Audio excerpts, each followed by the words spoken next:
Morning student, my name is Bijen Singh. I am a SST teacher in Victorious International School. We are going to start chapter number 11, which is India's rich heritage. Now today topic is literature. Literature को हिंदी में साहित्य कहते हैं. Literature consists of piece of writing like play, poem and stories. तो साहित्य क्या होता है? साहित्य जो है लेखन सामग्री, वह लेखन सामग्री होती है जिसमें हम जो है नाटक, कविताएं और कहानियों को शामिल कर सकते हैं. India has been a store house of literature since Asian times. तो प्राचीन काल से ही भारत जो है इस प्रकार के साहित्य का भंडार गृह रहा है. ठीक है. The earliest work compose to be songs और रिसाइटेड. तो प्राचीन काल से ही जो है, पूर्व काल से ही इस तरह के साहित्य को हम लोग जो है गाकर एक दूसरे को सुनाया करते थे, पढ़ा करते थे. These were passed on from the one generation to another by word on mouth in spoken form में.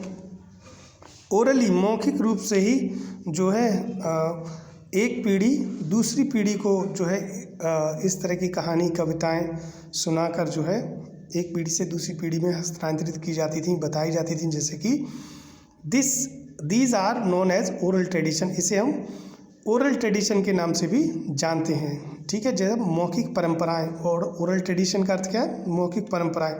तो जो है जैसे कि फॉर एग्जांपल फोक टाइल्स, जैसे कि लोक कथाएं. टाइल्स माने कथाएं, फोक माने लोक कथाएं. एंड ग्रैंड मास स्टोरी, दादी माँ की जो कहानियाँ होती हैं. जैसे कि आप जानते हो जब दादी कहानियाँ सुनाती हैं तो बच्चों को बहुत अच्छा लगता है. ठीक है. इसी तरह की कहानियों को हम जो है शामिल करते हैं लिटरेचर में. ठीक है. तो इसमें क्या होता है कि एक पीढ़ी से दूसरी पीढ़ी में ये सब बातें, ये सब कहानियाँ किससे हस्तांतरित हो जाते हैं. The religious literature consist of the two great epic, the Ramayana and the Mahabharata. तो धार्मिक साहित्य जो है इनमें हम दो बड़े महान एपिक्स को इसमें शामिल करते हैं, जैसे कि ग्रंथ हैं रामायण और महाभारत. ठीक है. ये दो बड़े ग्रंथ हैं, महान ग्रंथ हैं.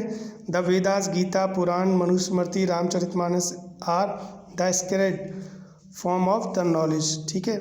ये बाकी के जो ये ग्रंथ हैं, वेद, गीता, पुराण, मनुस्मृति, रामचरितमानस, ये सभी जो है इनमें अपार ज्ञान का भंडार है.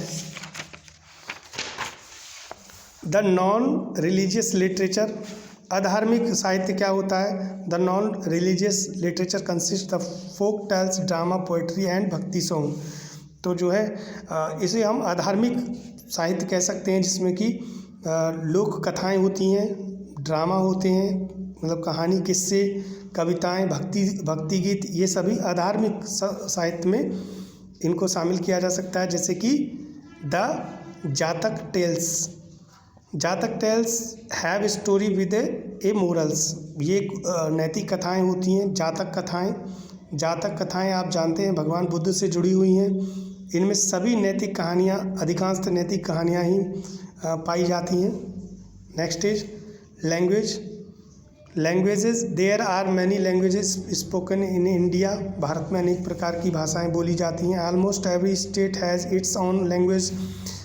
ज़्यादातर हर राज्य की अपनी एक अलग भाषा है. India has 22 official recognised language. भारत में 22 भाषाओं को मान्यता प्राप्त है. Hindi is spoken in most part of India.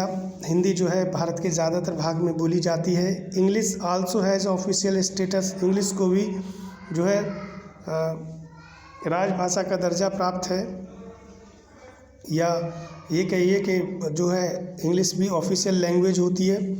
Hindi के साथ साथ इंग्लिश को भी मान्यता मिली हुई है, because it has come the link language in India. ये भी जो है वर्तमान में जो है भारत को जोड़ने वाली भाषा के रूप में देखा जा सकता है, क्योंकि अब अधिकांश लोग इंग्लिश को ज़्यादा सपोर्ट करते हैं. इंग्लिश में बोलने चालने को अपना जो है एक स्टेटस मानते हैं.